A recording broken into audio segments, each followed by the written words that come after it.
साल 2011 से बिना अनुमोदन के उत्तरबंग विश्वविद्यालय का लॉ विभाग चल रहा है। बार काउंसिलिंग के अनुमोदन की मांग में आज लॉ विभाग के विद्यार्थियों ने विरोध प्रदर्शन किया।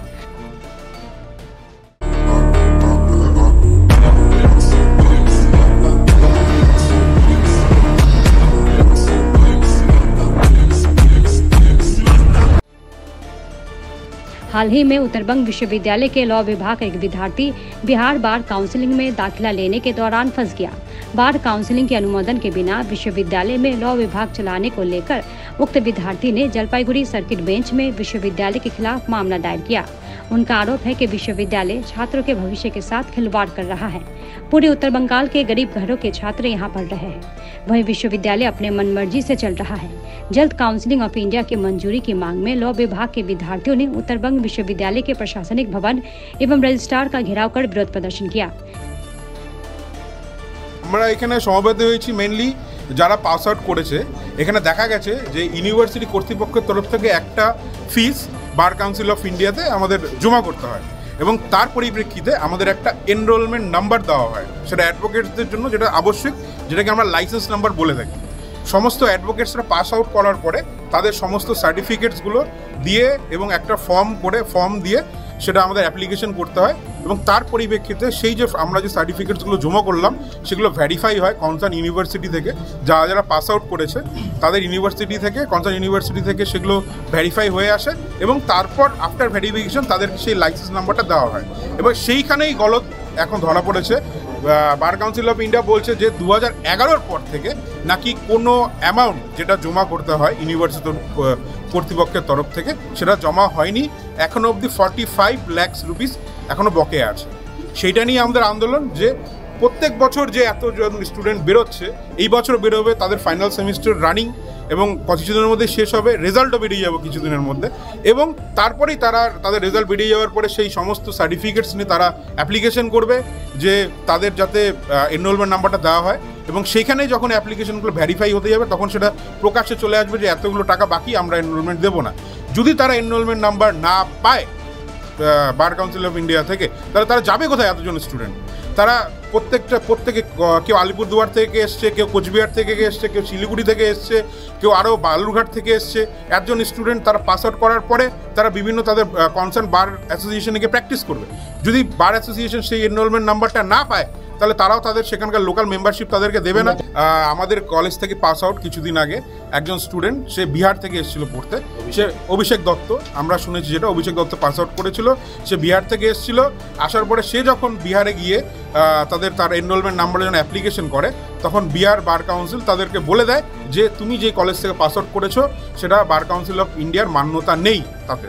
সেটা নিয়ে এই ডিসপুটটা অ্যারাইজ হয়েছে এবং আজকে আমরা এখানে সমবেত।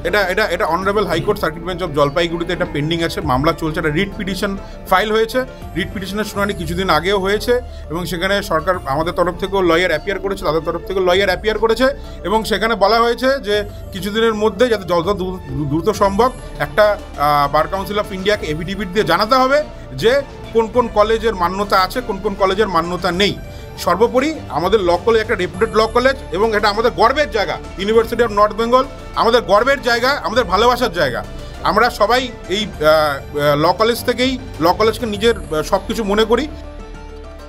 इस विषय में विश्वविद्यालय के कार्यवाहक रजिस्ट्रार डॉक्टर देवाशीष दत्त ने कहा कि আপনারা জানেন জলপাইগুড়ি সার্কিট বেঞ্চে একটা মামলা হয়েছে। অভিষেক দত্ত এখানকার আমাদের প্রাক্তন স্টুডেন্ট, তো বিহার বার কাউন্সিলের রেজিস্ট্রেশন করাতে গেছিল। তো সেখানে যখন দেখেছে যে আমাদের ল ডিপার্টমেন্টের বার কাউন্সিলের অনুমোদন নেই তখন ওকে রেজিস্ট্রেশনটা দেয়নি। তারপরেও আরটিআই করেছিল আমাদের কাছে, আমরাও তাকে বলে দিয়েছি যে আমাদের কাছে রেজিস্ট্রেশন হয়নি, এখন বিসিআইয়ের অ্যাপ্লিকেশন আমরা পাইনি। এরপরে আমাদের উপর অসন্তুষ্ট হয়ে বলতে পারেন, বিসিআইয়ের উপর অসন্তুষ্ট হয়েও বলতে পারেন, ও যেটা করা দরকার ও হাইকোর্টে মামলা করে। তো সেই মামলার একটা ইন্টারিম অর্ডার 1 তারিখে আমরা পেয়েছি, বিশ্ববিদ্যালয়ে পেয়েছি, 1 আগস্ট। সেখানে বলা হয়েছে যে আমাদের ইউনিভার্সিটি ল কোর্স চালানোর ব্যাপারে আর কোনো বাধা রইল না। আমরা ইউনিভার্সিটি ল কোর্স চালাতে পারবো until inspection by BCI and appellation by BC আলাদা, কিন্তু আপাতত আমাদেরকে বলেছে যে আমরা ল কোর্স চালাতে পারবো আনটিল ইন্সপেকশন বাই বিসিআই। আমাদের কাছে আর কোনো বাধা থাকবে, সার্টিফিকেট দেওয়ার দাম থাকবে এই মুহূর্তে, যেহেতু এটা হাইকোর্ট বলে দিয়েছে ল কোর্স চালাতে পারবো।